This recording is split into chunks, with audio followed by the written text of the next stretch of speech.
लिखेंगे मेरे साथ यहाँ पे format format of cost sheet. Cost sheet sir ये क्या हुआ? बहुत कुछ हुआ मेरे बच्चे, बहुत कुछ हुआ।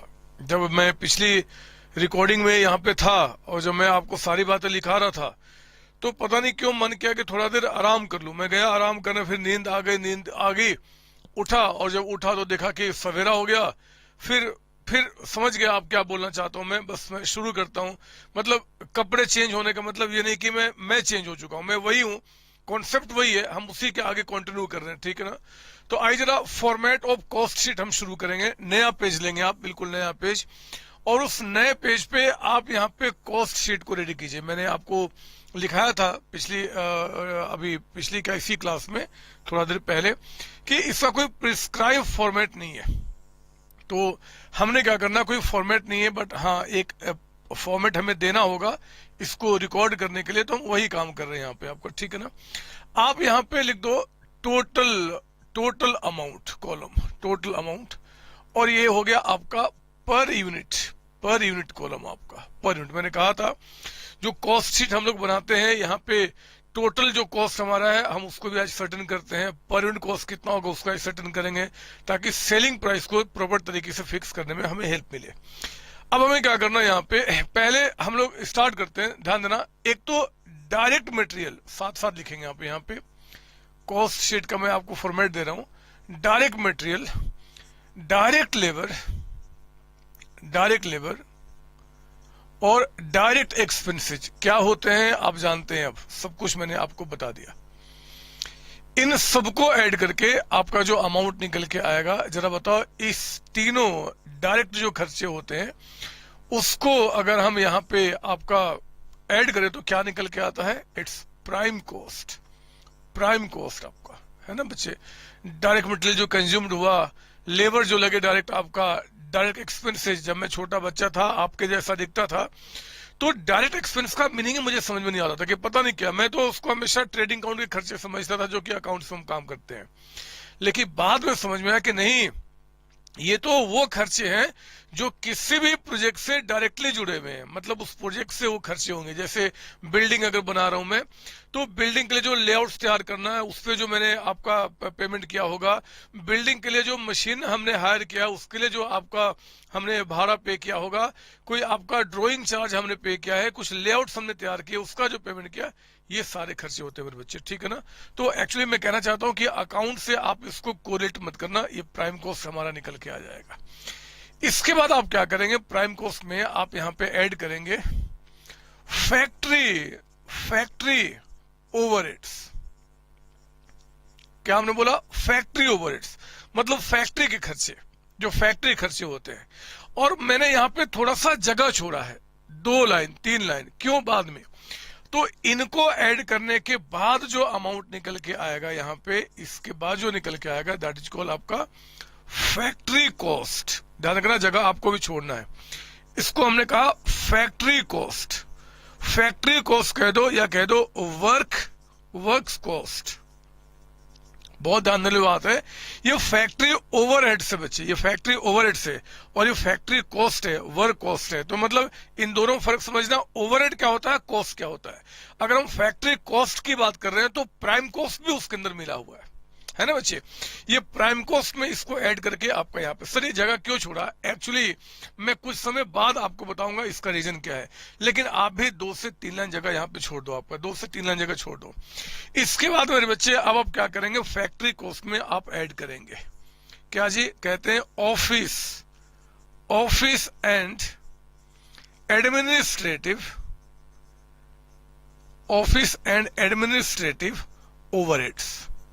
ओवरहेड्स, यानी कि जो ऑफिस में आपके एडमिनिस्ट्रेशन में जो आपके इनडायरेक्ट एक्सपेंसेज, इनडायरेक्ट लेबर या इनडायरेक्ट मटेरियल आपका यूज हुआ होगा, उसको हम क्या करेंगे, यहाँ पे ऐड करेंगे। और फिर इसको ऐड करने के बाद जो अमाउंट निकल के आएगा that is called total cost of production. यानी कि हमने इस टाइम पीरियड में जो भी कुछ बनाया उसके बनाने में टोटल कॉस्ट जो लगा आपका इतना लगा मेरे बच्चे, हम इसको टोटल कॉस्ट ऑफ प्रोडक्शन कहते हैं। आप प्लीज कॉपी करें, टोटल कॉस्ट ऑफ प्रोडक्शन। इसके बाद अब हम क्या करेंगे, टोटल कॉस्ट ऑफ प्रोडक्शन के अंदर में ध्यान दीजिए, हम लोग ऐड करेंगे, यहां पे ऐड करेंगे opening stock of finish goods,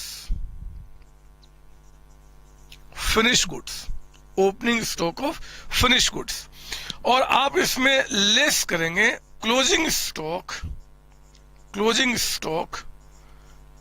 of finish goods, opening stock of finish goods को ऐड करेंगे। ये हमारा इस बार आपका अमाउंट ऐड किया गया, और जो बच गया एंड में उसको हमने क्या किया, यहां पे माइनस कर दिया।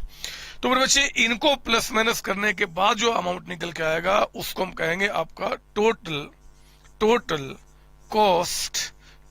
Cost of goods sold. आप प्लीज अकाउंट से इसको कंफ्यूज नहीं करना, यहाँ पे अलग मीनिंग है। हम लोग एक्चुअली कॉस्टिंग को समझ रहे हैं, ना कि अकाउंटेंसी को समझ रहे हैं। तो हमने क्या किया, जो टोटल कॉस्ट ऑफ प्रोडक्शन आपका था उसमें opening stock of finish goods को हमने ऐड किया, क्लोजिंग को माइनस किया, तो क्या निकल के आ गया, total cost of goods sold, आपका total cost of goods sold. फिर मेरे बच्चे यहाँ पे आप क्या करेंगे, ऐड करेंगे आपका, अब कौन से खर्चे बच गए जी, सेलिंग एंड डिस्ट्रीब्यूशन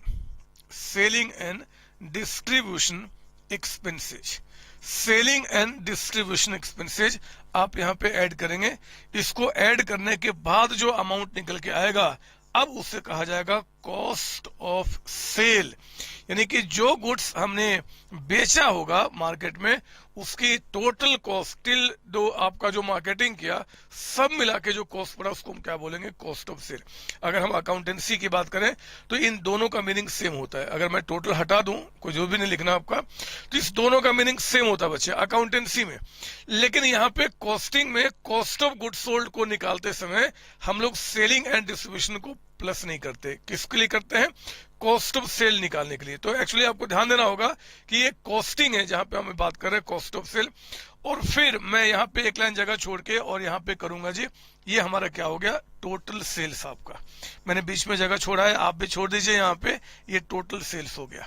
तो एक्चुअली क्या है कि जो गुड्स हमने सेल किया है इतने में, मान लो 5 लाख में, उसको सेल करने तक जो हमें कॉस्ट पड़ा वो कितना पड़ा, इतना पड़ा। तो टोटल सेल्स में कॉस्ट ऑफ सेल को माइनस करके जो बैलेंसिंग फिगर आएगा वो या तो आपका प्रॉफिट होगा या फिर आपका लॉस होगा। This is our balancing figure, मतलब ये वो अमाउंट है जो हम टारगेट कर रहे हैं कि भैया इतना हमारा कॉस्ट ऑफ सेल है, इतना हमने सेल किया तो इतना हम प्रॉफिट या लॉस हम कमाएंगे, ठीक है ना, जो भी निकल के आएगा। इट्स आवर बैलेंसिंग फिगर आपका। ये कॉस्ट शीट है मेरे बच्चे, कॉस्ट शीट है। सर आपने यहाँ पे जगह क्यों छुड़वाया था अभी बताऊंगा, पहले छोड़ो उस बात को, पहले ध्यान से मेरी बात सुनो। प्राइम कॉस्ट का मतलब होता है जितने भी आपके डायरेक्ट एक्सपेंसेज हैं, डायरेक्ट लेबर आपका है, डायरेक्ट मटेरियल है, उनको ऐड करो, प्राइम कॉस्ट बन जाएगा। प्राइम कॉस्ट में फैक्ट्री ओवरहेड्स को हमने ऐड किया तो आपका फैक्ट्री कॉस्ट बन गया। फैक्ट्री कॉस्ट के अंदर में हमने क्या किया जी, ऑफिस एंड एडमिनिस्ट्रेटिव, माफ कीजिए, हमने फैक्ट्री कॉस्ट के अंदर में आपका, हाँ जी, ऑफिस एंड एडमिनिस्ट्रेटिव ओवरहेड को हमने ऐड किया तो क्या बन गया, कॉस्ट ऑफ प्रोडक्शन बन गया। फिर opening stock of finish goods को ऐड करना, क्लोजिंग स्टॉक को माइनस करना, तो कॉस्ट ऑफ गुड्स सोल्ड। फर्क समझना, जितने भी गुड्स हम लोगों ने इस साल प्रोड्यूस किए, जितने भी, उनकी कॉस्ट ये निकल के आ गई, जितने भी गुड्स प्रोड्यूस किए, है ना बच्चे। तो अगर मान लो हमने क्या किया, आप लिखना नहीं, मैं लिख रहा हूं कि 100 यूनिट्स हमने प्रोड्यूस किया और इसकी कॉस्ट मान लो हमारी 1 लाख रुपीज लगी है, 1 लाख रुपए, ये 1 लाख रुपीज आपका निकल गया। तो हमने क्या किया बच्चे, इस 100 जो यूनिट्स आपका जो हमने प्रोड्यूस किया, इसमें से जो एंड में नहीं बिका, मान लो हमने 20 यूनिट्स नहीं बेचा, हम उसको क्या करेंगे, मान लो आपका 20,000 हम यहां से माइनस कर देंगे। और जो पिछले, मतलब ये कौन सा रहा, क्लोजिंग स्टॉक है ना, जो नहीं बिका। तो 100 में जो नहीं बिका अगर उसको माइनस करके अब जो निकालेंगे तो ये कॉस्ट किसका निकल के आ गया जी, जो गुड्स बिक गया है, cost of goods sold, cost of goods sold, है ना बच्चे। टोटल कॉस्ट ऑफ प्रोडक्शन जो था इसमें हमने क्या किया, जो गुड्स नहीं बिका, आप इसको मत देखो, इसको देखो, जो गुड्स नहीं बिका उसको हमने हटा दिया तो क्या बन गया, cost of goods sold. Sir opening को क्यों ऐड किया, अगर पिछले साल कुछ मान लो आपके 10 यूनिट थे, तो वो तो इस बार बेचे गए होंगे ना बच्चे। यानी कि जो ओपनिंग स्टॉक इस साल का है, यानी कि पिछले साल का आपका क्लोजिंग स्टॉक, वो 10 यूनिट्स क्या हुआ होगा, इस बार आपका बिका होगा। मान लो आपका कितने में जी, 10,000 में, तो हम उसको क्या करेंगे, यहाँ पे ऐड करेंगे, है ना, वो भी तो बिका इस बार। तो जितने गुड्स आपके बिके उनका कॉस्ट कितना है, इसको जानने के लिए आपको closing stock of finish goods को माइनस करना होगा एंड ओपनिंग को ऐड करना होगा। तो हमारा क्या निकल के आ गया, कॉस्ट ऑफ गुड सोल्ड। फिर हमने जो सेलिंग के खर्चे भी ऐड कर दिए, तो क्या बन गया, कॉस्ट ऑफ सेल। और जो आपका कॉस्ट ऑफ सेल को सेल से माइनस किया, तो जो भी बैलेंसिंग फिगर आएगा, ये प्रॉफिट आ जाएगा या लॉस आ जाएगा, और ये पर यूनिट प्रॉफिट या लॉस आपका निकल के आ जाएगा। यही बातें होती है। सर जगह क्यों छोड़ा है, अब मैं आपको बताता हूं। पहले काम करना, मैं इसको मिटा दूं, क्योंकि यहां तो मैंने समझाने के लिए बताया था कि एक्चुअली किया क्या हमने फॉर्मेट के अंदर में। अब मैं आपको कुछ नोट लिखाता हूं। सर हम भी लिखे, हाँ मेरे बच्चों, साथ साथ लिखना आपने। लिखिए जरा नोट नंबर 1 आपका। नोट नंबर 1 किससे, डायरेक्ट मटेरियल का मतलब क्या है यहाँ पे। डायरेक्ट मटेरियल का यहाँ पे क्या मतलब है, मैं आपको बता दूं। बच्चे डायरेक्ट मटेरियल का मतलब है opening stock, opening stock of raw material, जो आपके रॉ मटेरियल्स हैं उसका ओपनिंग स्टॉक, प्लस आप इसमें करेंगे परचेजेस, मतलब इस साल जो परचेज किया ऑफ रॉ मटेरियल, आपने जिस रॉ मटेरियल को इस साल परचेज किया उसको ऐड कीजिए। यही नहीं, अगर कोई एक्सपेंसेज आपके हुए हैं, एक्सपेंसेज ऑन परचेज, तो वो भी हम क्या करेंगे, ऐड करेंगे। वो भी हमारा मटेरियल कॉस्ट ही माना जाएगा। फॉर एग्जाम्पल ब्रैकेट में, जैसे कि कैरेज इनवर्ड हो गया, है ना, उसको अपने पास लाने का जो भाड़ा पे किया, हमने कमीशन पे किया होगा, कमीशन ऑन परचेज पे किया होगा, एक्सेट्रा एक्सेट्रा। मतलब वो सारे खर्चे जो आपको डायरेक्टली परचेज से जुड़ा हुआ है, वो मटेरियल कॉस्ट में ही ऐड होगा मेरे बच्चे। तो हमने क्या किया, उसको ऐड कर दिया, और फिर इसमें माइनस कर दो क्लोजिंग स्टॉक, जो बच गया, closing stock of raw material. अब साथ साथ लिख रहे हैं, साथ साथ। तो अगर हमें कोई बोले कि जरा बताओ आपका डायरेक्ट मटेरियल का मतलब यहाँ पे क्या है, तो रॉ मटेरियल का जो ओपनिंग स्टॉक था वो हमने इस बार यूज किया होगा, जो स्टॉक हमने परचेज किया वो भी हमने यूज किया होगा, जो खर्चे उस परचेज पे लगे होंगे जी, कमीशन पे करना, फ्रेट पे करना, कैरेज पे करना, ऑक्ट्राई कुछ पे किया होगा, जो भी कुछ पे किया होगा लाते समय, उन सबको हम इसमें ऐड करेंगे, minus closing stock of raw material. ये डायरेक्ट मटेरियल कंज्यूम्ड निकल के आ जाएगा। आप चाहो तो यहाँ पे डायरेक्ट मटेरियल कंज्यूम्ड भी लिख सकते हो। तो डायरेक्ट मटेरियल जो कंज्यूम्ड हुआ, कंज्यूम्ड यानी कि जो हमने यूज किया, वो आपका ऐसे निकल के आया। कोई डाउट इसके अंदर में? नहीं सर। आप यहां देख रहे होंगे, हमने ओपनिंग स्टॉक को ऐड किया था, क्लोजिंग स्टॉक को माइनस किया था। यहां भी वही काम किया बच्चे, ओपनिंग स्टॉक इसमें ऐड होगा, क्लोजिंग स्टॉक माइनस होगा। बात उठती है कि जब आपने रॉ मटेरियल की बात कर दिया, फिनिश गुड्स का बात किया, एक स्टॉक और भी होता है जिसको हम बोलते हैं वर्क इन प्रोग्रेस, WIP, है ना बच्चे। वो गुड्स जो अभी थोड़े थोड़े कंप्लीट है, थोड़े थोड़े कंप्लीट नहीं है, मतलब थोड़े से कंप्लीट हुए बाकी इनकम्प्लीट है, जिसपे अभी काम करना है, वर्क इन प्रोग्रेस, उसका क्या करेंगे, तो उसी के लिए हम लोग यहाँ पे जगह छोड़ते हैं, मतलब यहाँ पे यूज करते हैं।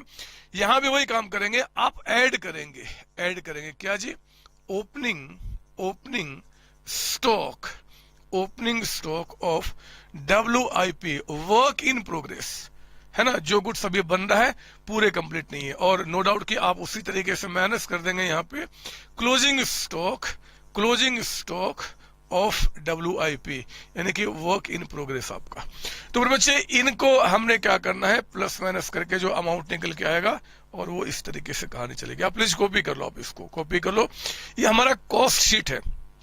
ऐसे तो इसका कोई फॉर्मेट प्रिस्क्राइब्ड नहीं है, लेकिन हमारे पूरे आपके कॉस्ट अकाउंटिंग में जो 99.9999% लोग जो है वो इसी स्टैंडर्ड को यूज करते हैं, बुक में भी और रियल लाइफ के अंदर भी मेरे बच्चे। तो कॉस्ट शीट आपको क्या होता है, एक स्टेटमेंट है, जिस स्टेटमेंट में टोटल कॉस्ट कितना लग रहा है एंड पर यूनिट कॉस्ट कितना निकल के आ रहा है, एंड प्रॉफिट हम क्या कमाएंगे, क्या कमा रहे हैं पर यूनिट आपका, इन सब के बारे में हम यहाँ पे चेक करते हैं। ठीक है ना, ये बातें मैंने आपको लिखाई थी, आप प्लीज कॉपी कीजिए इसको। आपका सर हो गया। मुझे एक्चुअली मन कर रहा है इस पे 2-3 क्वेश्चन कराने का, और मैं क्योंकि इस पे बहुत कुछ आपके सिलेबस में है नहीं, फिर भी मैं चाहता हूं कि 1-2 क्वेश्चन बहुत ध्यान से पहले बनाऊं, और प्रॉपर तरीके से जितने नाम आ सकते हैं उनको मैं समझा के फिर इस चैप्टर को आगे बढ़ाऊं, ठीक है ना। तो आपको मुझे थोड़ा सा समय देना पड़ेगा। मैं 1 सेकंड में गया, 1 सेकंड में आया, क्योंकि टाइम आपका बर्बाद ना हो इसलिए बोर्ड पे मैं क्या करूंगा जी, एक क्वेश्चन बहुत अच्छी तरह कॉपी कर लिया आपने, ये कर लिया बच्चे सर? हाँ, तो मैं क्या करूंगा, बहुत अच्छे तरीके से एक क्वेश्चन को सोच के समझ के बोर्ड पे लिख के फिर आऊंगा आपको और उसको सॉल्व करा के चैप्टर को आगे बढ़ाऊंगा। चैप्टर आपका ऑलमोस्ट खत्म होने वाला है ना, क्योंकि आपके सिलेबस में जितना पढ़ना मेरे बच्चे हम लोग उसी को कवर कर रहे हैं। सर इसमें अब ऑब्जेक्टिव क्या बन सकता है, एमसीक्यू बन सकता है कि जरा बताओ जी डायरेक्ट मटेरियल कंज्यूम्ड क्या होगा। वो नाम दिए रहेंगे आपका, ओपनिंग रॉ मटेरियल, WIP आपका, क्लोजिंग फिनिश गुड्स। तो आपको क्या करना है, सिर्फ रॉ मटेरियल की बातें करनी है। प्राइम कॉस्ट क्या होता है, ऊपर के 3 नाम उसको ऐड करो, प्राइम कॉस्ट बन जाएगा। फैक्ट्री कॉस्ट क्या होता है, वर्क कॉस्ट क्या होता है, कॉस्ट ओवरहेड नहीं। जब फैक्ट्री कॉस्ट की बात करेगा इट मींस की prime cost plus factory overheads और plus opening WIP minus closing WIP। Sir question में अगर ओपनिंग क्लोजिंग WIP ना दे तो फिर नहीं है, जीरो है। हम भगवान तो नहीं है ना बच्चे, हमें तो जो चीजें बताओ उसी को हम यहाँ पे दिखा सकते हैं। थोड़े हमने कंपनी क्रिएट किया था और कंपनी का चीज सब कुछ मेरा ही है, हमें तो प्रश्न को सॉल्व करना है। जो चीजें बताओगे उसके हिसाब से हम कर लेंगे, ठीक है। तो ये हमने क्या किया जी, आपका यहाँ पे रेडी किया आपका इसको लेकर, जिसको हमने नाम दिया आपका क्या था जी, कॉस्ट शीट। तो मैं जाता हूँ बच्चे, जल्दी से आता हूँ और ये देखो जैसे ही ये बंद करूंगा वैसे ही इसको ऑन करूंगा और फिर क्लास हमारी शुरू हो जाएगी। बोर्ड पे कुछ अच्छी चीज देखेंगे जरूर आप। चलो आता हूँ जल्दी से। हाँ जी बच्चों आ गया मैं, आप देख रहे होंगे बोर्ड पे मैंने कुछ लिखा हुआ है। तो एक्चुअली मैंने क्या किया, 2 एग्जाम्पल बनाए हैं, 1 और 2, है ना, ताकि आपको कॉस्ट शीट प्रॉपर तरीके से समझ में आ जाए। और इसको मैं मिटा देता हूं। आप दोनों एग्जाम्पल को साथ में नहीं लिखेंगे, पहले आपको क्या करना है, मैं डिक्टेट कर देता हूं। फर्स्ट एग्जाम्पल को आप लिखेंगे, फिर उसका सॉल्यूशन करेंगे मेरे साथ आप, फिर आप सेकंड एग्जाम्पल लिखेंगे, फिर सॉल्यूशन। तो अभी सिर्फ फर्स्ट एग्जाम्पल को लिखना है। लिखिए, मैं पढ़ देता हूं क्या लिखा है मैंने। रॉ मटेरियल कंज्यूम्ड 1,60,000, मतलब वो opening stock of raw material plus purchase plus expenses of purchase minus closing को ऑलरेडी करके हमने निकाल दिया।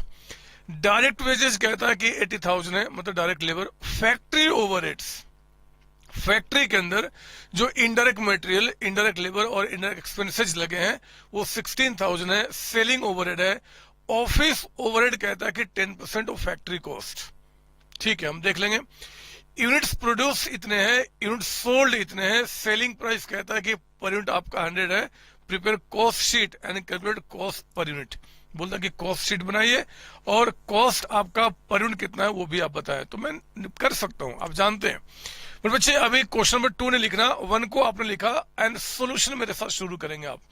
अगर आपको लगता है कि सर तो बहुत फास्ट बोल के चले गए और हमने अभी तक लिखा ही नहीं है, तो आप वीडियो को पॉज कीजिए, लिखें और फिर आगे बढ़े, ठीक है ना, अच्छा रहेगा आपके लिए। तो आओ जरा मैं यहाँ पे कॉस्ट शीट आपके लिए बनाता हूं, कॉस्ट शीट। और ये लीजिए, हम लोग यहाँ पे 2 कॉलम बना लेंगे, एक आपका टोटल का और एक आपका पर यूनिट का। This is total cost, total amount लिखना ठीक रहेगा, टोटल अमाउंट, है ना, क्योंकि यहाँ पे हम प्रॉफिट भी तो लास्ट में लिखते हैं। और यहाँ पे आपका पर यूनिट यहाँ लिख देना ठीक रहेगा, ठीक है ना।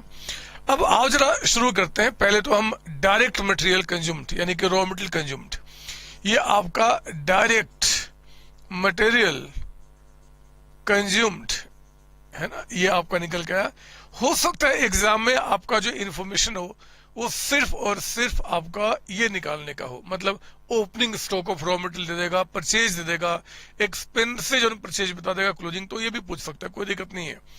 डायरेक्ट वेजेस, डायरेक्ट वेजेस कहता है आपका यहाँ पे कि हमारे 80,000 का अमाउंट आपका है। ध्यान देने वाली सॉरी ध्यान देने वाली बात है कि जो डायरेक्ट एक्सपेंसेज हैं वो क्वेश्चन में आपका नहीं दिया हुआ है, तो नील है। जरूरी नहीं कि डायरेक्ट एक्सपेंस होगा ही होगा, कॉमन सेंस है। हो सकता है कि जो हम प्रोडक्ट बना रहे हैं उसमें कोई ऐसा खर्च है ही नहीं जो डायरेक्टली उसे आपको उसके लिए हमने हायर किया हो जी, समझ वाली बात। तो ये हमने क्या किया, होगा तो पक्का बताएगा, तो वह चिंता नहीं करना आपने यहाँ पे। तो ये जो अमाउंट निकल के आया that becomes what, this is prime cost. ये हमारा प्राइम कॉस्ट निकल के आ गया कितना जी, 2,40,000 का amount, 2,40,000 prime cost. Prime cost के बाद हम लोग क्या करते हैं, इसमें हम ऐड करते हैं फैक्ट्री ओवरहेड्स।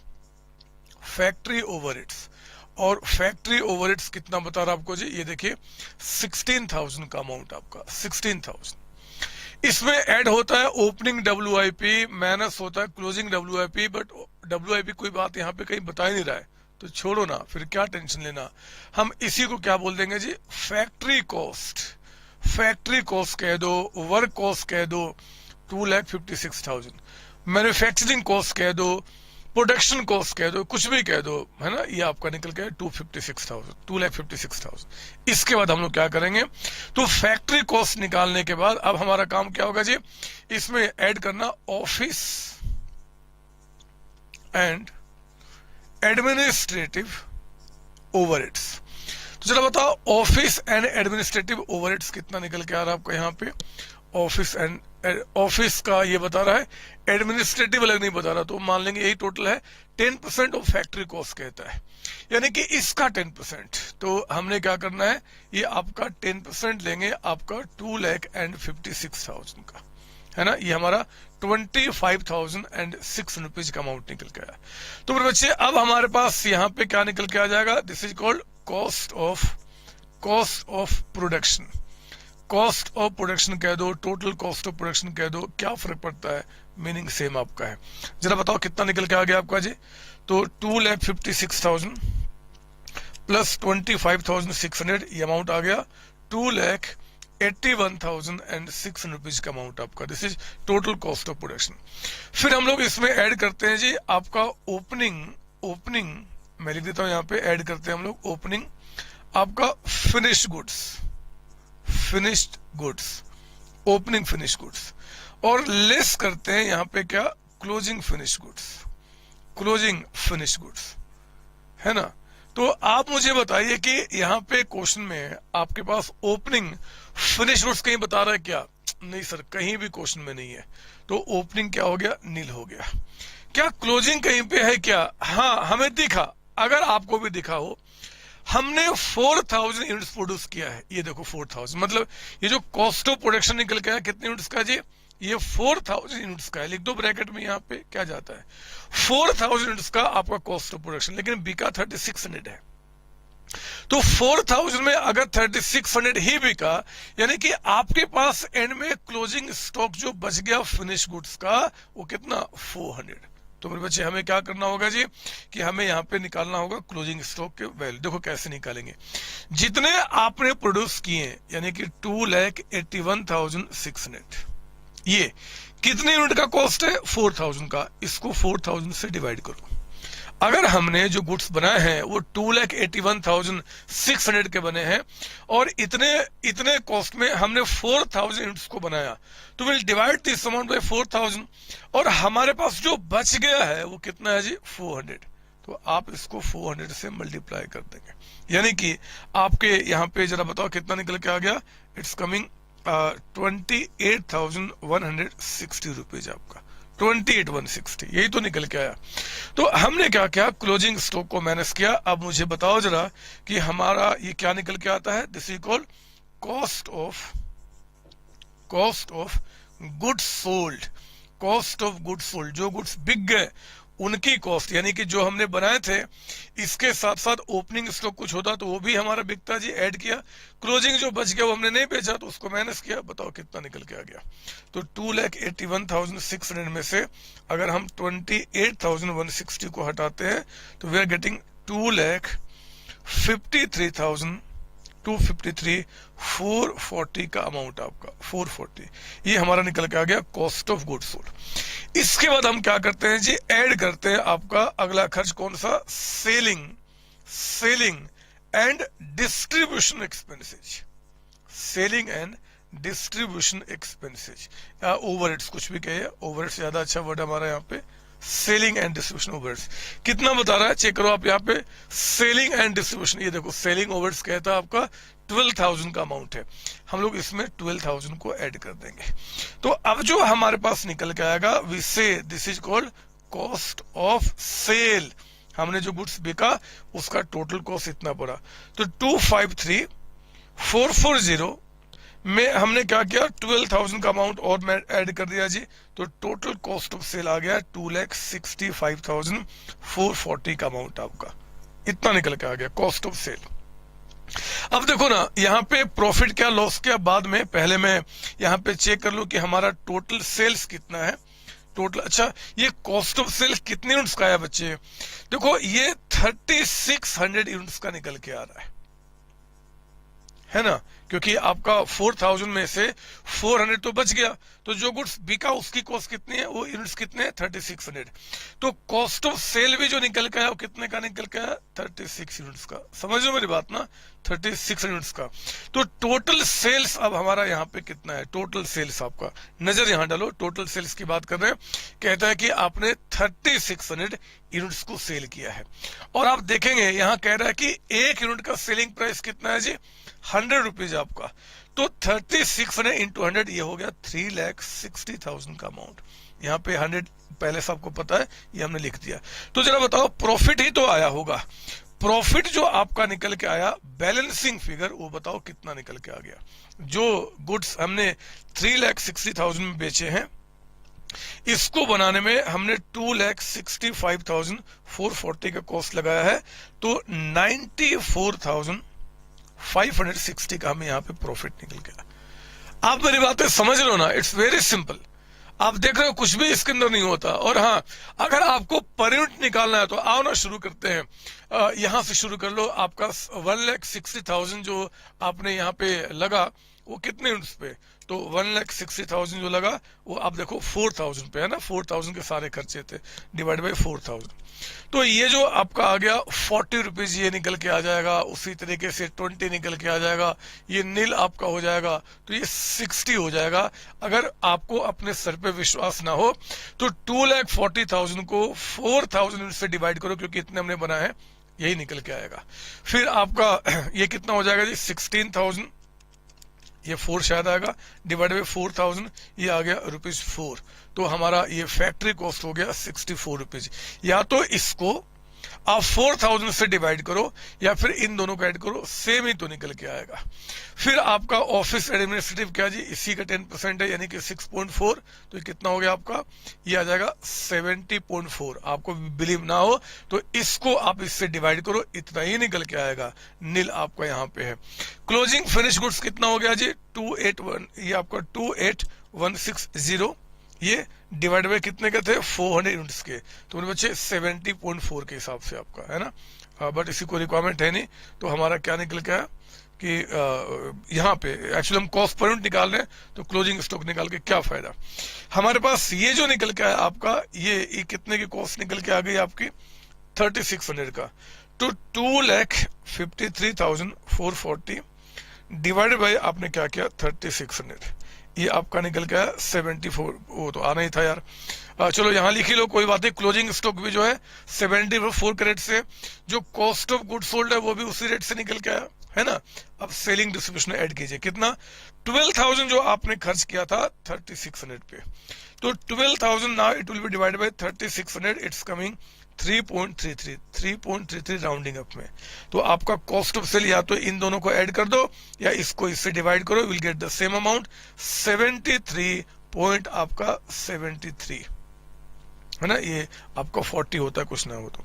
नाउ आपका प्रॉफिट कितना निकल के आ गया जी, तो 94,560 का जो आपने प्रॉफिट कमाया है आफ्टर सेलिंग 3600 यूनिट्स, तो आपका प्रॉफिट जो निकल के आया ये 26 पॉइंट यहाँ पे 27 का राउंडिंग अप में, and you are getting 100 at the end of given figure. तो ये हमारा कॉस्ट शीट बन गया बच्चे, कॉस्ट शीट बन गया। आप समझ रहे हो, इट्स वेरी सिंपल, कुछ भी नहीं है। मैं कुछ नोट लिखा देना बहुत पसंद करूंगा, नोट आपका लिखे जरा, जहां पे आपने इसको एंड किया उसके बाद लिखेंगे नोट नंबर 1। नोट नंबर 1 ध्यान देना, ये इस क्वेश्चन में अगर देखा जाए तो जो ऑफिस एंड एडमिनिस्ट्रेटिव ओवरहेड था ना बच्चे, ये कहा था 10% ऑफ फैक्ट्री कॉस्ट। ये जनरल फेनोमेना है, मतलब यही लोग सभी लोग फॉलो करते हैं। कभी कभी जब परसेंटेज ऐसे दिया रहेगा तो लिखेंगे नोट नंबर 1 कि आपका यहाँ पे ऑफिस ओवरहेड्स, ऑफिस का मतलब ऑफिस एंड एडमिनिस्ट्रेटिव दोनों बात कर रहे हैं। एंड यही नहीं, selling and distribution, selling and distribution overhead, distribution overheads are recovered on the basis of किसका, आपका factory cost. Factory cost exam में हो सकता है आपसे पूछ दे कि भैया कॉस्ट शीट में ऑफिस ओवरहेड किसके बेसिस पे रिकवर्ड होता है, तो आप क्या बोलेंगे, factory cost. Selling and distribution किसके बेसिस पे होता है, फैक्ट्री कॉस्ट। नोट नंबर 2, अगर कभी कभी कह दे कि फैक्ट्री ओवरहेड्स, इसकी बात कर रहा हूं कि जो फैक्ट्री ओवरहेड्स है, अगर एग्जाम में परसेंटेज दे दे, फैक्ट्री ओवरहेड्स आपका इतना परसेंट है, तो ये जो रिकवर्ड किए जाएंगे आर रिकवर्ड, वो किसके बेसिस पे, आर रिकवर्ड कहते हैं कि ऑन द बेसिस ऑफ आपका डायरेक्ट वेजेस। मेरे बच्चे ये आप ध्यान रखना। अब इसका रीजन क्या है उतना समझाना आपके लिए मुश्किल है, क्योंकि आप छोटे बच्चे हैं, आपके सिलेबस में उतना ज्यादा नहीं है, जितना है उतना ही पढ़ा रहा हूं। तो आपको ये याद रख लेना पड़ेगा कि जब भी फैक्ट्री ओवरहेड्स कहता है कि रिकवर्ड हुआ, तो किसके बेसिस पे होगा, फैक्ट्री वेज, मतलब डायरेक्ट वेज के बेसिस पे।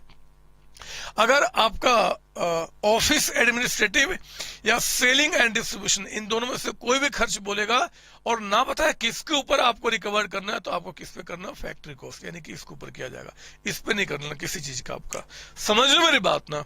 मैंने एक क्वेश्चन और रखा है, आपको दिख रहा होगा, मैं वो भी करके दिखाऊंगा। क्वेश्चन नंबर 2 आपका थोड़ा सा बड़ा है as compared to question number 1, तो आप प्लीज देख ले। और हाँ, एग्जाम में क्या क्या पूछ सकता है वो सुन लो मेरी बात। पहले एग्जाम में पूछ सकता है, जरा बताओ जी पर यूनिट कॉस्ट आपका प्राइम कॉस्ट कितना है, पर यूनिट प्राइम कॉस्ट कितना है, तो तीनों को ऐड करके आपको इससे डिवाइड करना पड़ेगा। कितने से कितने यूनिट्स बनाए थे हमने, 4000, तो सबको हम 4000 से डिवाइड कर रहे हैं। फैक्ट्री कॉस्ट कितना है, तो इसको ऐड करके बताना पड़ेगा। पर यूनिट तो ये बताना पड़ेगा।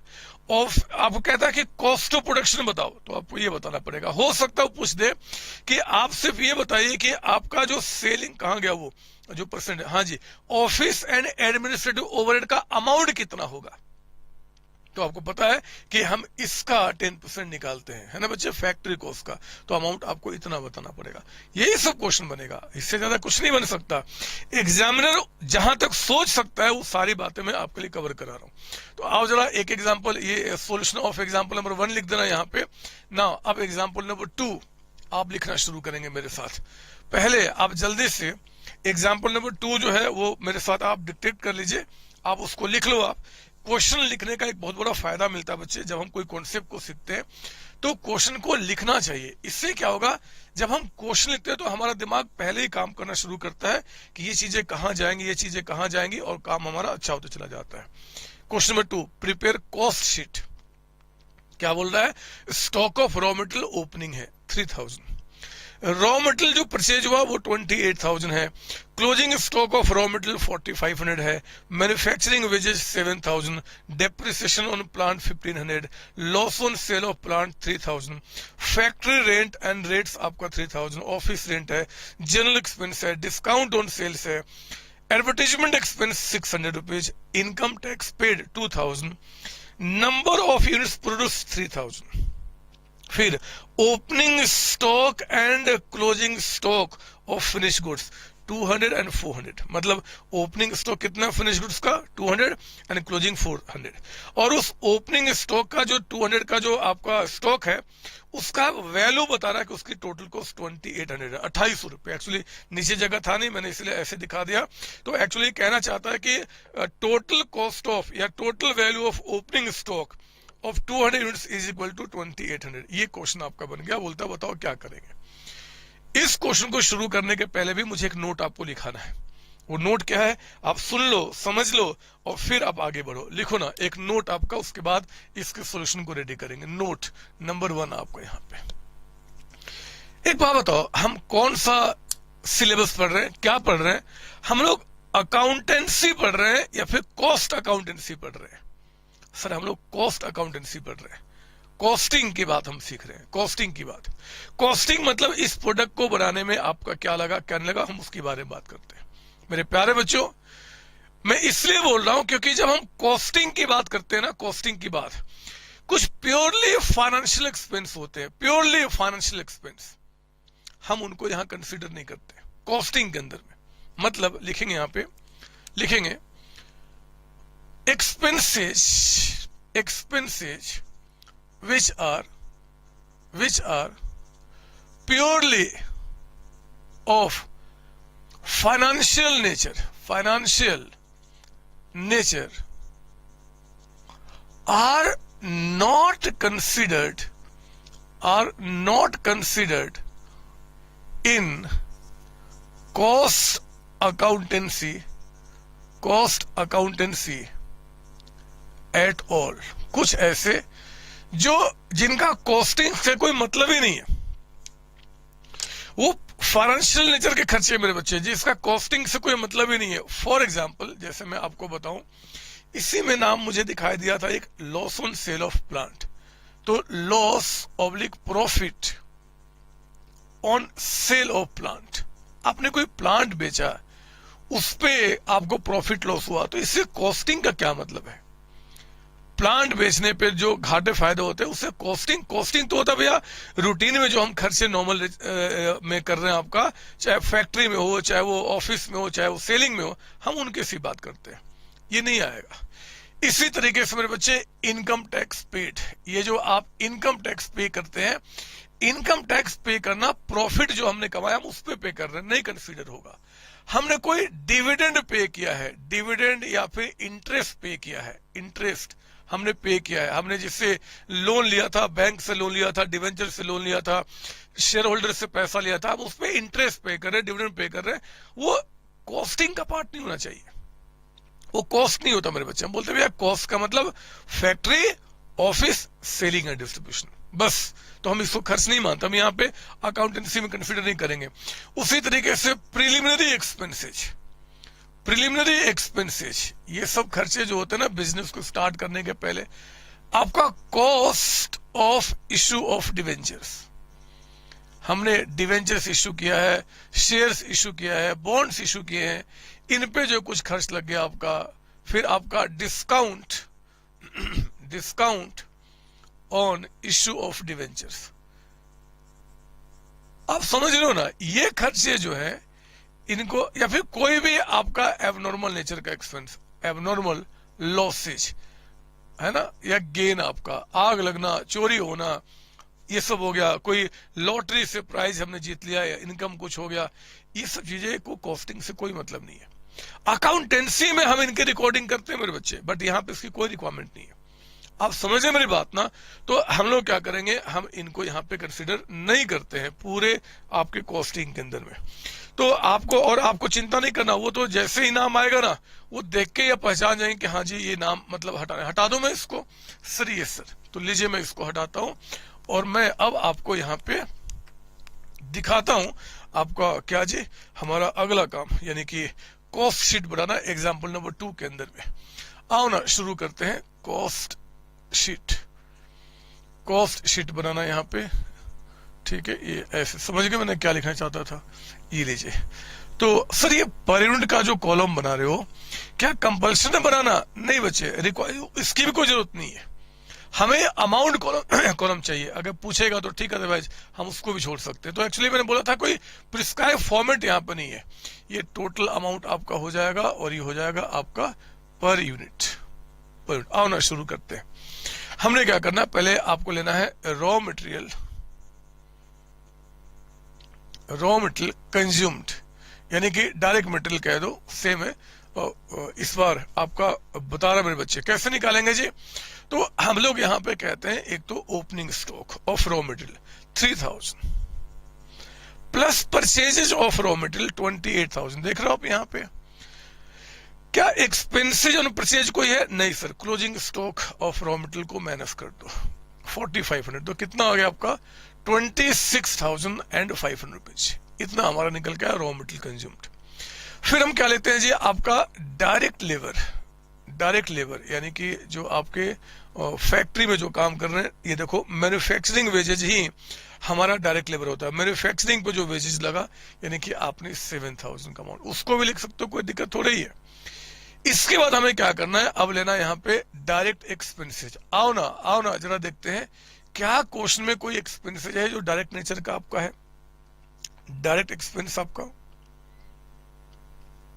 चेक करो आप यहाँ पे, क्या कोई एक्सपेंस आपको दिख रहा है जो डायरेक्ट एक्सपेंस है आपका। एक नाम मैंने शायद गलत ले लिया क्या, एक बार चेक कर लेता हूं मैं यहाँ पे। नहीं, कोई गलती नहीं है, ठीक है। तो डायरेक्ट एक्सपेंस यहाँ पे कुछ नहीं है, तो ये हमारा क्या हो गया, नील हो गया। होगा तो पक्का बताएगा, तो भाई कोई चिंता थोड़ा ही है।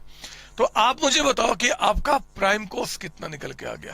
प्राइम कॉस्ट ये हो गया कितना जी, 33,500 है ना बच्चे। इसके बाद हमें क्या करना है जी, हमें इसमें ऐड करना होता है, बताइए कौन सा, आपका फैक्ट्री ओवरहेड्स।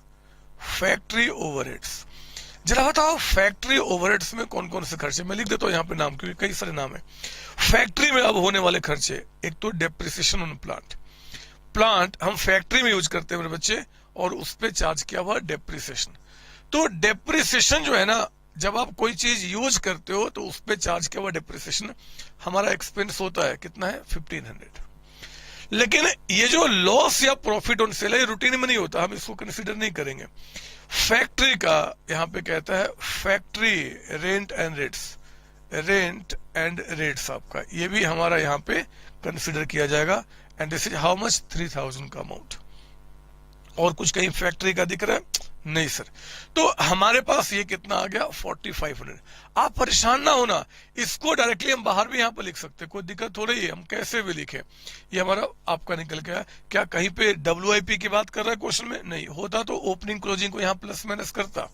तो इसको हम क्या बोलते हैं बच्चे, फैक्ट्री कॉस्ट, हम इसे कहते हैं फैक्ट्री कॉस्ट। और कितना हो गया आपका 38,000 का अमाउंट, आपका 38,000 फैक्ट्री कॉस्ट आपका हो गया। इसके बाद हम यहां पे ऐड करते हैं अगला आपका ऑफिस एंड एडमिनिस्ट्रेटिव ओवरहेड्स, है ना बच्चे। ओवरहेड्स यहां पे ऑफिस एंड एडमिनिस्ट्रेटिव आपका। तो जरा चेक करते हैं कौन कौन सा निकल के आ रहा है। ये देखो ऑफिस का रेंट, ऑफिस बोल देगा ऑफिस रेंट आपका है, या फिर ऑफिस में जो एम्प्लॉयज काम करते हैं उनके बारे में बात करेगा, 500 का अमाउंट हो गया। सारे एक्सपेंसेस जो जनरल नेचर के होते हैं ये हमेशा ऑफिस के मानने हैं। जनरल एक्सपेंस मतलब जो ऑफिस में खर्चे होते हैं, है ना, कोई भी खर्च छोटा मोटा जो होगा ऑफिस का ही माना जाएगा। ये तो सेल से जुड़ा हुआ है, एडवर्टाइजमेंट सेल से जुड़ा हुआ है। इनकम टैक्स पे करना ये हमारा कोई एक्सपेंस नहीं है, और यहाँ तो कुछ हमें दिख ही नहीं रहा। तो मेरे बच्चे ये हमारा कितना आ गया 900, यानी कि हमारे पास 38,900 का अमाउंट निकल के आया, जिसको हम क्या बोलेंगे जी, आपका यहाँ पे टोटल कॉस्ट ऑफ प्रोडक्शन। ये हमारा टोटल कॉस्ट ऑफ प्रोडक्शन निकल के आ गया, कोई डाउट नहीं सर। तो ये हमारा टोटल कॉस्ट ऑफ प्रोडक्शन निकल के आया। अब इसके बाद हमें क्या करना है कि हमें यहाँ पे आपका ऐड करना है opening stock of finished goods आपका, ठीक है। और यहां पे हमें लेस करना है मेरे बच्चे closing stock of finished goods. तो closing stock of finished goods, अब देखो ना मेरी बात सुनो तो जरा। Opening stock of finished goods आपको बता रहा है 200 यूनिट्स का है। तो ये जो आपके हैं, लिख देते हो ब्रैकेट में, ये 200 यूनिट्स है, और इसकी कॉस्ट ऑलरेडी आपको बता रहा है 2800। आपको बताएगा, आपको चिंता नहीं करना है, 2800 है ना।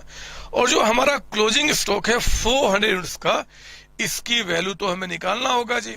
तो ये 400 यूनिट्स की वैल्यू कितना, आओ ना मैं आपको दिखाऊं। ये देखो आप जरा बताओ 38,900 जो आपने बनाया है इस साल, वो कितने यूनिट्स बनाए हैं।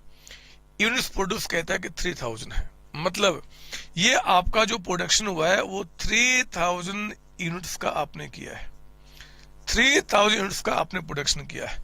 तो आप कहना कि देखो भैया 38,900 जो है वो 3000 यूनिट्स को बनाने में हमारे लगे हैं। तो जो बच गया 400, उसकी वैल्यू आखिर कितनी, यानी कि 38,900 ये आपका 3000 का है, तो मेरे बच्चे 400 का कितना, ये आ गया 5187, ये आ गया 5187। और क्योंकि क्लोजिंग स्टॉक है हमें इसको माइनस करना होगा। समझ लो ना, हमने जो इस साल बनाया है वो तो इसको बनाया है, तो ये इतना कॉस्ट लगा 3000 को बनाने में, तो 400 जो बच गया उसकी कॉस्टिंग 5187 का हमें पड़ा है। तो मुझे बताओ जरा ये कितना निकल के आ गया, 38,900 आपका इसमें ऐड किया 2800 और माइनस किया 5187, तो मेरे बच्चे यहाँ पे आ गया 36513। और जरा बताओ इसको हम क्या बोलेंगे, will say cost of goods sold, जो गुड्स बिके हैं उनकी कॉस्ट इतनी लगी है।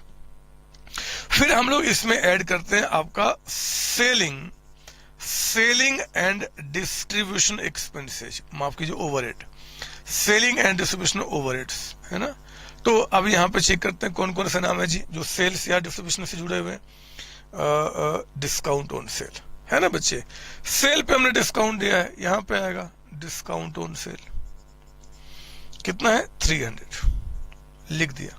और कोई एक्सपेंस एडवर्टाइजमेंट भी हम सेल्स से तो जोड़ते हैं, एडवर्टाइजमेंट एक्सपेंस जो आपका है वो कितना बता रहा है 600 रुपीज का अमाउंट, ये भी ले लिया। और भी कोई एक्सपेंस आपको दिख रहा हो कहीं पे, नहीं दिख रहा सर, हमने सारे ये तो हमारा एक्सपेंस कंसीडर ही नहीं होगा, ये भी नहीं होगा, बाकी सब तो हो चुके हैं। तो मेरे बच्चे ये 900 का अमाउंट निकल के आ गया, 900 का अमाउंट। आप जानते हैं अब ये जो अमाउंट निकल के आएगा, we set cost of sale, we set cost of sale, और फिर आपका कितना जी जरा ऐड कीजिए 36513 प्लस 900, तो ये आ गया 37413। और फिर आपका यहाँ पे क्या होगा जी, हमारा प्रॉफिट निकल के आएगा, वो कितना देखेंगे, और नीचे में आपका टोटल सेल्स। जरा बताओ आप कितने यूनिट्स आपने बेचे हैं। सर जो यूनिट्स हमने बेचे हैं वो तो आप देखो ना, आप खुद समझ जाओ सर, नहीं बताओ तो कितने। हमारे पास यूनिट्स पहले से कितने थे, ओपनिंग वाला 200, और इस साल कितना बनाया 3000, तो टोटल हो गया 3200। इसमें से 400 जो हमारे पास है वो बच गए एंड में 400, तो बेचा कितना 2800 आपने यूनिट्स को बेचा है। रेट बता रहा कहीं पे, लो हमें इसके आगे करना ही नहीं है, क्योंकि इस प्रॉफिट को पता करने के लिए मेरे बच्चे जो 2800 जो आपके यूनिट्स बिके हैं उसका रेट होना जरूरी है। नहीं दिया तो कोई बात नहीं, होता तो मैं लिखता और फिर इसको माइनस करके मैं निकाल लेता, तो कोई बात नहीं, जितनी है बातें उतने से करेंगे हम। भगवान तो है नहीं कि हम सेल्स ढूंढ लेंगे जी अपने आप, या तो प्रॉफिट का रेट बताते, कुछ तो बताते, कम कुछ तो बताते। और पर यूनिट अब आपको निकालने आता है, आप कैसे करेंगे आपको पता है, वो निकाल लेंगे आप। समझ में आई बात ये। तो ये हमारे पास क्या निकल के आया आपका यहाँ पे जी, जो हमने डिस्कशन किया रिगार्डिंग कॉस्ट शीट के बारे में। मेरे बच्चे याद रखना कि हमेशा अगर पूछ दे एग्जाम में कभी भी कि फैक्ट्री ओवरहेड्स की रिकवरी किसके बेसिस पे होती है, तो डायरेक्ट लेबर के बेसिस पे, डायरेक्ट वेजेस के बेसिस पे। ऑफिस एडमिनिस्ट्रेटिव या फिर आपका सेलिंग एंड डिस्ट्रीब्यूशन, इसकी रिकवरी परसेंटेज किसके बेसिस पे होगी, फैक्ट्री कॉस्ट, हमेशा, है ना, कुछ ना बताया। तो ये आपके लिए अच्छा क्वेश्चन बन सकता है एमसीक्यू के लिए, तो ये बातें आप ध्यान रखेंगे। चैप्टर में अब कुछ बचा नहीं है, सारी बातें हमने डिस्कस कर ली हैं। फिर भी थोड़ी बोड़ी थ्योरी जो बच गई, जो आपको जानना जरूरी है। ऐसे एमसीक्यू के लिए तो कोई खास इंपॉर्टेंट नहीं है, बट फिर भी बताना मेरा फर्ज है मेरे बच्चे चैप्टर को एंड करने के लिए, तो वो मैं आपको लिखा देता हूँ। एक्चुअली अब मैं वही बताना चाहता हूँ कि भैया अब ये कॉस्ट अकाउंटिंग के फायदे क्या है, घाटे क्या है, ये क्या है, वो क्या है, और बस काम खत्म। जो एग्जाम में क्वेश्चंस बन सकते हैं इस चैप्टर को लेके, वो मैंने आपके साथ डिस्कशन कर लिया है प्रॉपर तरीके से। तो ये लीजिए, मैं आपको यहाँ पे इसको मिटा के, और फिर मैं अब आपको यहाँ दिखाता हूँ कि हाउ इट विल वर्क, कैसे ये काम करेगा। इसको मैं मिटा दूं पहले। आओ ना बच्चे, आओ ना, मैं शुरू करता हूँ। यहाँ पे मैंने पहले आपको कॉस्ट क्या होता है, कॉस्टिंग क्या होता है, कॉस्ट अकाउंटिंग क्या होता है, कॉस्ट, ये सब कुछ बता दिया था। अब थोड़ा सा आगे बढ़ो, और हम लोग जल्दी से इस चैप्टर को एंड करने वाले हैं। लिखे इंपोर्टेंस ऑफ कॉस्ट अकाउंटिंग, है ना, इंपोर्टेंस कह दे, आपका एडवांटेजेस कह दे, बेनिफिट्स कह दे, कुछ भी कह दे, तो क्या क्या निकल के आता है। ये आपको हेल्प करता है। नंबर 1 क्या जी, it helps in it helps in periods of trade depression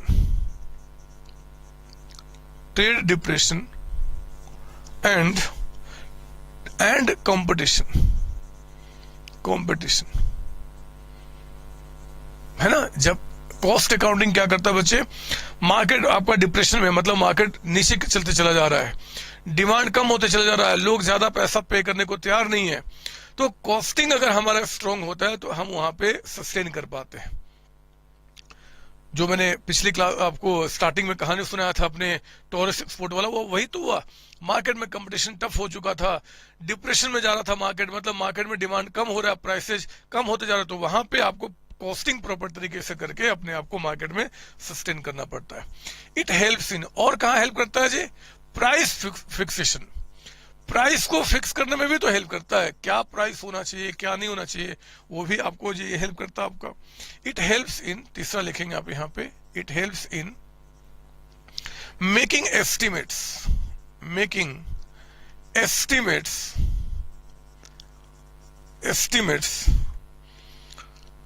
and coating tenders. अगर जब आप कोई कॉन्ट्रैक्ट लेते हैं तो टेंडर निकलता है, उसका प्राइस आपको बताना होता है, तो कॉस्टिंग ही आपको एस्टिमेट लगा के बताता है कि भैया क्या प्राइस आप कोट करोगे उस टेंडर का, ताकि प्राइस आपका सारे कॉस्ट को भी कवर कर ले और जो आप प्रॉफिट कमाना चाहते हैं वो भी हो जाए। ये कॉस्टिंग का ही कमाल है मेरे बच्चे, कॉस्टिंग ही आपको हेल्प करता है। यही नहीं, आप लिखेंगे फोर्थ में, it helps management to distinguish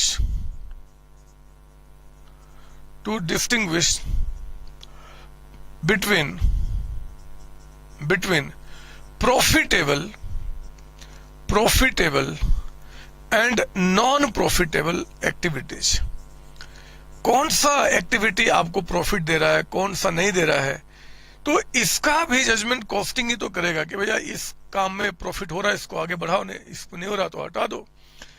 it eliminates, आप याद कीजिए मेरी कहानी जो मैंने स्टार्टिंग बताया था, वेस्टेज, हमने वेस्टेज को रिड्यूस करने पे उनका काम किया था, है ना बच्चे। उसके बाद आप लिखेंगे यहाँ पे it helps in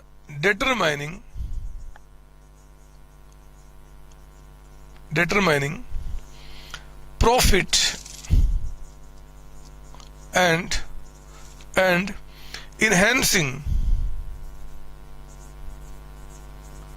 enhancing efficiency।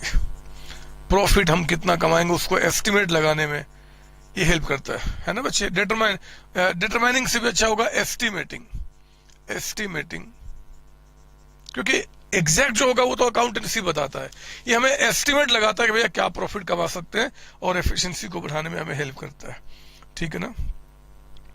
तो ये उसके बाद आप सेवेंथ एक पॉइंट और लिख दो यहाँ पे, it helps in inventory control of material मतलब raw material WIP and finish goods. Material costing में हम लोग सीखते हैं कि कैसे आप वहां पे अपना जो इन्वेंट्री है उसको प्रॉपर तरीके से आप मेंटेन कर पाएंगे, ठीक है ना। ये आपका निकल के आ गया बच्चे। इसके बाद आपकी बुक में अभी एक और आपका वर्ड लिखा हुआ है जी, cost and management accounting. Cost accounting क्या होता है, मैनेजमेंट अकाउंटिंग क्या होता है, हम वो भी समझ लेते हैं। कॉस्ट अकाउंटिंग आप ऑलरेडी जानते हैं, जो हमने सीखा है पहले से जी, वो कॉस्ट अकाउंटिंग एक ब्रांच ऑफ अकाउंटिंग है जो हमें आपका कौन से एक्ट को कैसे अप्लाई करना है उसके बारे में सब सिखाता है। तो खैर आइए उसी को थोड़ा सा लिखेंगे, cost accounting and management accounting दोनों के बारे में। एक्चुअली उसका ऑब्जेक्टिव क्या है लिखेंगे इसके बाद, objective of cost and management accounting, है ना। एग्जाम में आ सकता है कि जरा बताओ, एक ऑप्शन दिया रहेगा कि कौन सा ऑप्शन ठीक है, तो आपको उसको जानना जरूरी है, तभी आप वहां टिक मार्क कर पाएंगे। लिखेंगे यहां पे The objective of cost accounting, ये तो हमने पिछली क्लास में देखा था, वही बता रहा हूं मैं आपको. Cost accounting, the objective of cost accounting are ascertainment of cost, fixation of price, fix करना, of selling price कर दो, of selling price, proper recording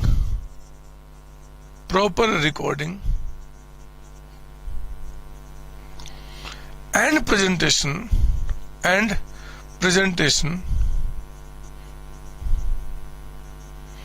of cost data to the management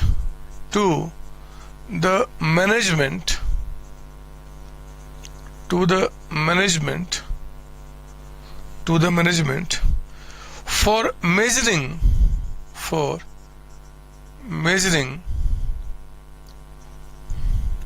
efficiency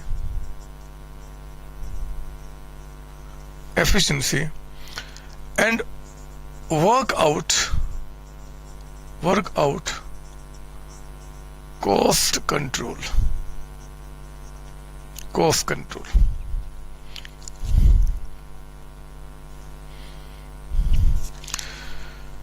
इसी में आगे लिखेंगे the main aim is to know, जो अभी तक हमने सीखा ना बच्चे, वही चीज लिखा रहा हूं आपका, is to know the methods by which expenditure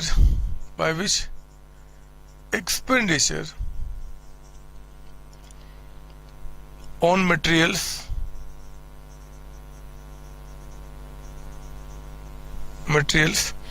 wages and overheads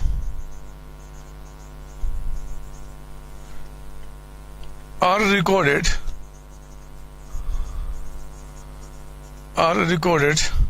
classified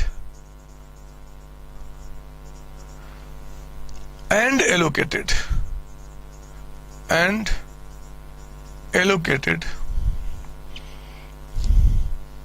so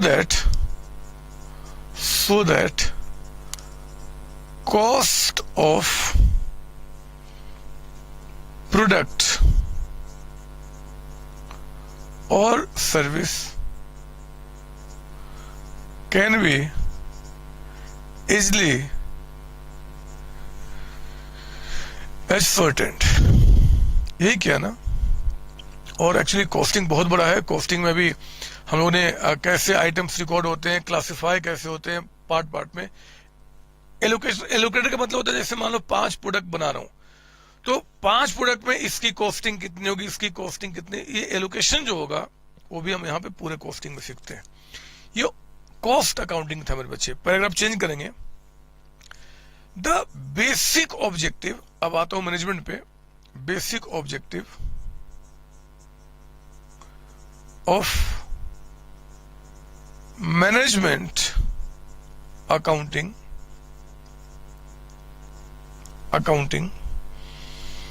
is to assist, help करना, assist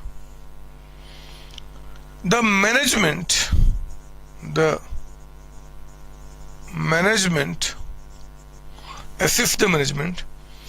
in proper planning,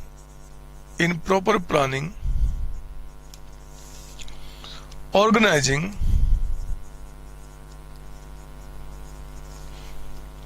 directing and controlling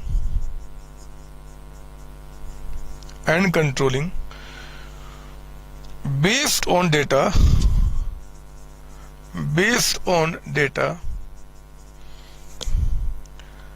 available through the cost accounting. The cost accounting.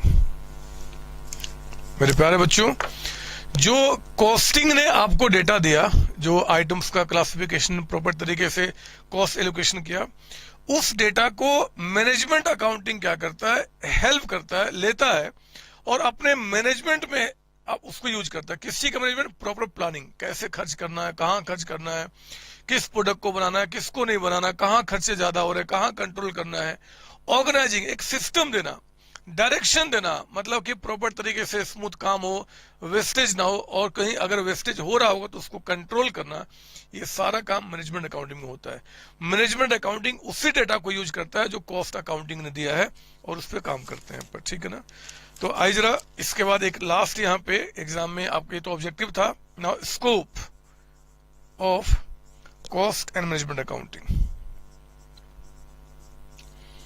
क्या scope है, क्या दायरा है, ये क्या आपको देता है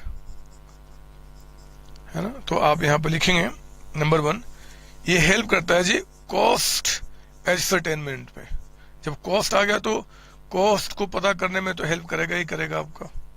number 2, helps in internal management. Internal management of the company, company के अंदर जो वर्किंग्स हो रहे हैं उनको प्रॉपर तरीके से मैनेज करने में आपको ये हेल्प करता है। And helps in formulation